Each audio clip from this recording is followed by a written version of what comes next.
Hello, this is Kevin, Bluegrass Waterfowl Farm. I've had a few requests to make a video about my feed, so I had to go pick up feed while I go, so I thought I'd go ahead and do it now. It'd be a good time to do it. Yeah, don't pay no attention to my mess. Like I said, I just unloaded the feed and got it all out. I still got to clean everything up, but let's go over what we feed here. And I'm not saying that this is the best, but this is just what we found to work. Other people in different areas can't get this type of feed maybe, and have to use other types of feed, and you just have to try to figure out what's the best you can find. But we feed the Nutrina Nature Wise All Flock. Excuse me. It's 20% protein and 2.5% fat, and I like it because it's a smaller pellet.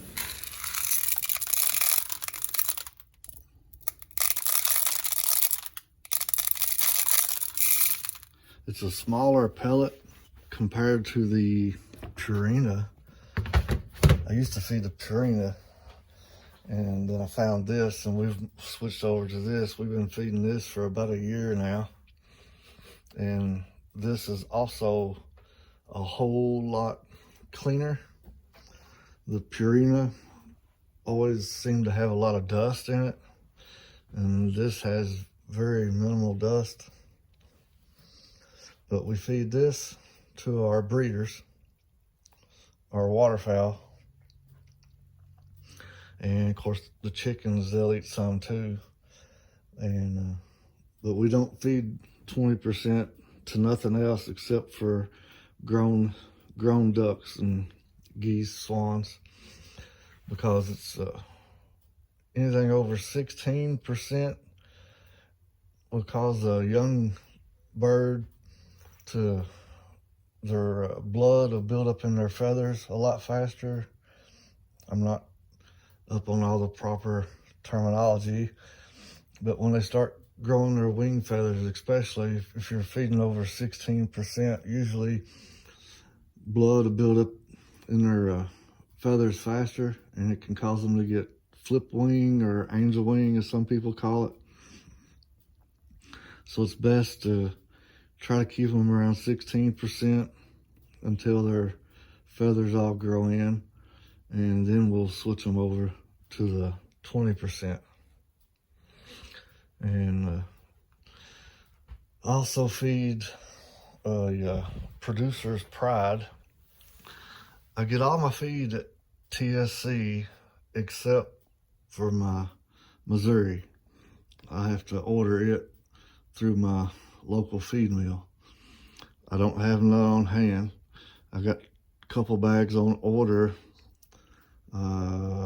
Should be here one day this week, I hope, because the swans are supposed to hatch tomorrow or Monday. Might take them a day or two extra, being as the weather's been cold. But anyhow, we also use the Producer's Pride scratch grains, and I was feeding a different brand. I'm not gonna tell you what brand I was feeding because I can't remember, but it had the other brand. Every time I opened a bag up, always had a lot of pieces of stalk and cob mixed in with it. So I tried this Producer's Pride, and so far, knock on wood, very minimal debris, whether it be stalk or cob. Very, very minimal. We like this. It's let's see what this has got. Here's the label. This has got cracked corn, whole wheat, barley, and soybean oil.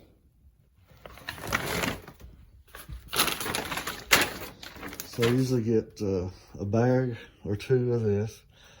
And then we started also buying this Royal Wing Farm Mix wild bird food. And it's got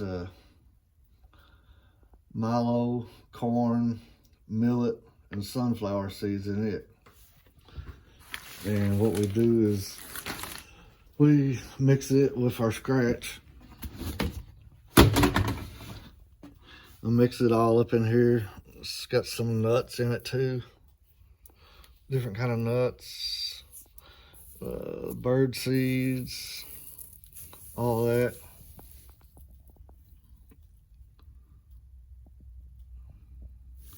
But it seems to be a pretty good feed. They eat it, that's for sure. More during the winter than the summer. I got these buckets here. Excuse me again. I haven't even pulled the labels off. I just leave them on there. It's a 10-quart bucket. I come out here every morning and I get a scoop of pellets. My scooper. I put a scoop of pellets in that bucket, and then I put a scoop of scratch mix in there, and then another scoop of pellets, and then I'll top it off with just a little more scratch. Mix it up and feed it to them. These. I got these metal pans. This is a small pan. I got one that's a little taller than this out there, and it'll hold just about that bucket full. And I feed it to them every morning. Whatever's left in the pan that they didn't eat, I just dump it in a bucket and save it and feed it to the chickens. And let's see, we also feed, and it's starting to get low. You can see, it gets dark down there. This is where I keep my mealworms. Dried mealworms. Whew. Boy, this got a stout odor. Keep my mealworms in there. Let's see. This is just what is that? Chicken. This is layer. That's my chicken feed. That's my layer crumbles for the chickens. The ducks also use this floating catfish food. Sportsman's Choice. I like it. It's got different size of food in it. Some smaller bites and some bigger bites. I'll feed them. I got cups sitting everywhere. I use these little cups. I don't know what size that is. I'm guessing it's about 10 ounces, maybe, somewhere around there. But they get one of them probably every other day or every 3 days. I'll give them one of them. And what else? See, I had to go get, this is my little chick starter. I just picked it up a while ago. It's a Neutrina, Nature-Wise. What's it at? Yeah, chick starter and grower. It's 18%. I use it for all my chickens, and I'm gonna have to give the swans some of that until my Missouri comes in. Also, like I said, everything's a mess in here, so ignore that. Mini fridge. We feed peas, green peas. Been feeding them.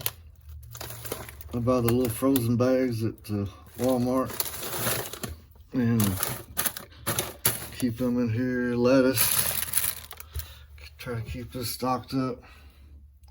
They get lettuce and peas every day. Actually, since I started feeding peas about, was it been a little over a week, 2 weeks ago. Actually, since I started feeding the peas, they've not been eating the catfish food as much. So that's a good thing, I guess. But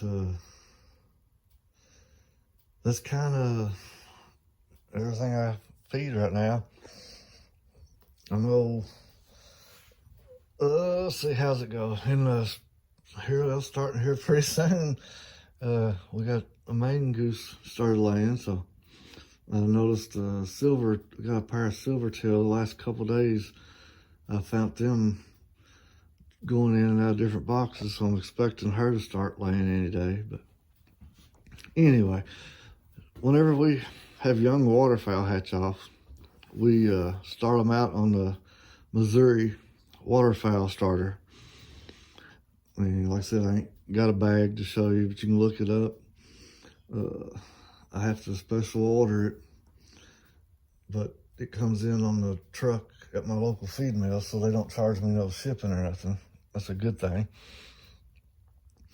But we feed the Missouri waterfowl food starter. We feed that the first 2 weeks after they hatch off, whatever it is.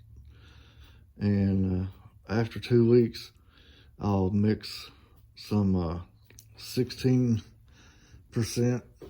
It's the Neutrina nature-wise, but it's a layer pellet. It's still a small pellet, and it's in a green bag. And we'll start mixing after 2 weeks. We'll start mixing the Missouri in with some pellets, and we'll do that for about a week, and then we just feed them straight pellets after that and get them on to the pellets.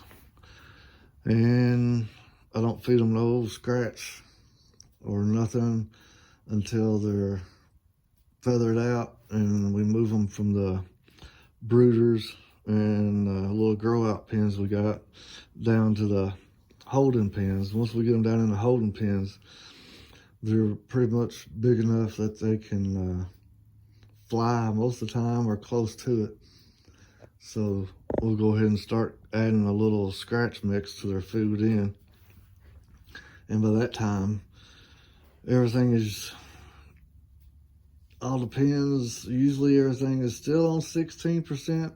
We might mix it with some 20%, but I don't like feeding the 20% to them until they're pretty much grown, to be honest. And of course, we'll feed the young ones. They'll get some mealworms and some lettuce. I'll try them on some peas this year too, see how they do. But I guess that's about it, I guess, that I can think of. If I've left anything out, y'all can just ask me a question and I'll try to answer it the best I can. But this is how we feed, what we feed, and we've seemed to have pretty good luck with it so far. Like I said, we've been doing this for about a year, all except for the peas. I just started that a couple of weeks ago. And everything seems to be doing good on it. So if you like my videos, please subscribe and share them away with your friends, family, if they're interested in waterfowl. You can look us up on Facebook at Bluegrass Waterfowl Farm, or check out our website, Bluegrass Waterfowl Farm. Been taking some orders already. So y'all have a great day. Thank you.